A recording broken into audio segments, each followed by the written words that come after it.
Apollo pinned Andrade in the tag team match. He got the win. Apollo is, after all, in the Money in the Bank match, or he was. Backstage, he is talking to, was it Charlie? I think it was Charlie. He was talking to Chuck, and he made it very clear that he wanted a United States Championship match. He pinned Andrade in the match. Andrade showed up. He told him, "You don't deserve one."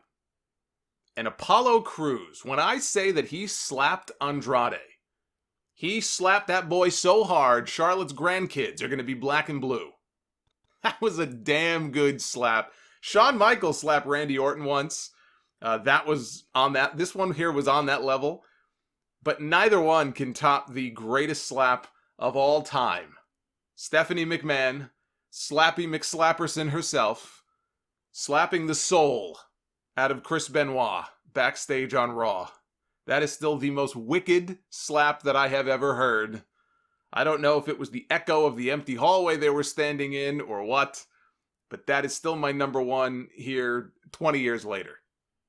So after that 20-minute opener, and we get the slap backstage, later on in the show, these two go out, and they have a 16-minute match for the United States Championship. And a good match. It's a good match. A lot of near falls there towards the end, going back and forth. It could have gone either way. I thought they were going to do the title change. They had me thinking that they were going to do a title change until Apollo missed a splash off the top rope and grabbed his knee in pain, and the referee waved the match off. Apollo Crews could not continue, and so Andrade retains by ref stoppage. Now, they played this up like it was a real injury. Clearly, it was not. Later on, they showed Apollo walking out of the trainer's room on crutches. He couldn't even speak. He was on the verge of tears. Later, they announced that Apollo Crews is officially out of the Money in the Bank ladder match. His replacement will be determined tomorrow night in a Last Chance Gauntlet match. They love doing these gauntlet matches, and you know why? Because it's an easy way to kill an hour on the show. This gauntlet is going to go an hour. If it doesn't go an hour, it's going to go 45 minutes. On a 3-hour show, I'm not even saying it's a terrible way of killing time. But these long matches, this will be the first gauntlet that we see in an empty performance center. That just does not sound like fun. So they're going to do a gauntlet tomorrow night. When I heard that they announced the gauntlet, I just looked at this and I said, well, I mean, Apollo Crews is probably going to show up to Raw next week. He's going to, he's not medically cleared. He finds a way to talk his way into the gauntlet, into a spot in the gauntlet. Even though if he can wrestle, if they clear him and he's able to wrestle, then it makes no sense to have a gauntlet to see who replaces him. It's his spot. That would be pretty stupid. But this is where this is WWE, right? Things rarely make sense anyway. So, when has that ever stopped them? They may be trying to build sympathy for him. I don't think this Apollo Crews little mini push is done here.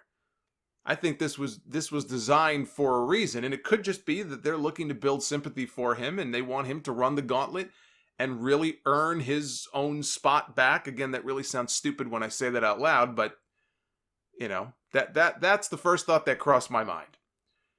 Then I was thinking about this, and I'm looking at the lineup for the match. I'm looking at who they have in this men's Money in the Bank match. And as I look at the lineup, we've got Rey Mysterio, we've got Aleister Black, Daniel Bryan, King Corbin, and Otis, who qualified on Friday night.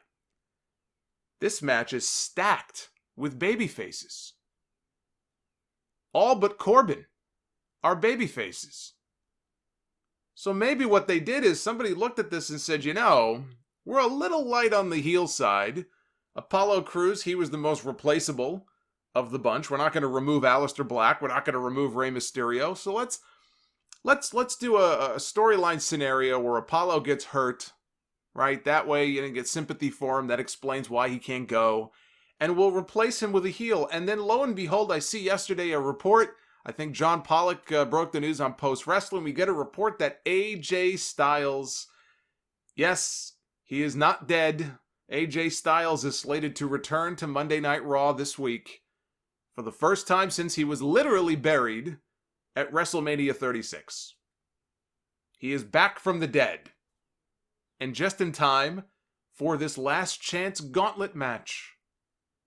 My early prediction from a month ago, which I think I actually threw out my Money in the Bank choices for the winners on the WrestleMania recap, which was exactly 1 month ago.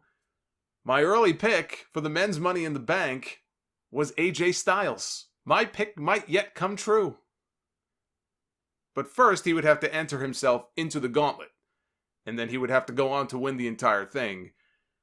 He was part of a gauntlet in Saudi Arabia only a few months ago. He would have won that had it not been for The Undertaker coming and taking his trophy away from him. So maybe, this is AJ now coming back, and maybe he'll get the win in the gauntlet. He's a heel. They at least get a second heel inserted into the Money in the Bank match. So I would keep an eye on that. I would keep an eye on that scenario playing out on Raw tomorrow night. Styles and Sasha Banks. Sasha Banks was my other early pick. Until they screwed up the women's Money in the Bank by having Lacey beat Sasha to qualify, which I still maintain was a very dumb thing for them to do.